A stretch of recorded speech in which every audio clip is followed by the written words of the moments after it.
श्रीगणेशाय नमः। नारद उवाच प्रणम्य शिरसा देवं गौरीपुत्रं विनायकं भक्तावासं स्मरेन् नित्यम् आयुः कामार्थसिद्धये।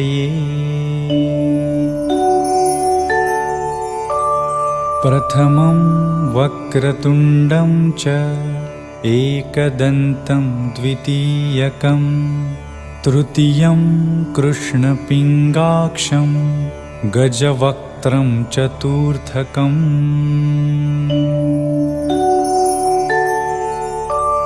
लम्बोदरं पञ्चमं च षष्ठं विकटमेव च सप्तमं विघ्नराजेन्द्रं धूम्रवर्णं तथाष्टमम्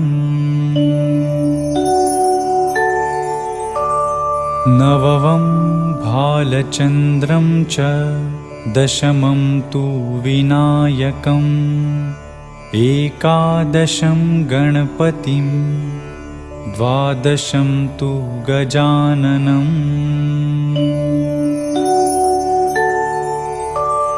द्वादशैतानि नामानि त्रिसन्ध्यं यः पठेन्नरः न च विघ्नभयं तस्य सर्वसिद्धिकरं प्रभो।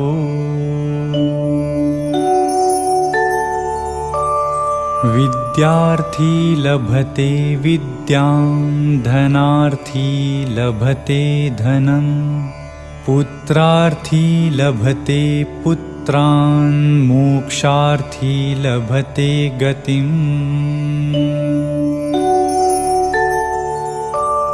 जपेत् गणपतिस्तोत्रं षड्भैर्मासैः फलं लभेत् संवत्सरेण सिद्धिं च लभते नात्र संशयः।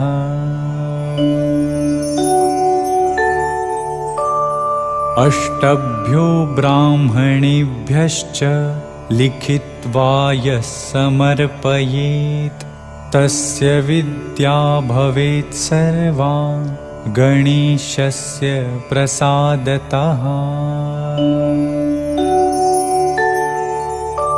इति श्रीनारदपुराणे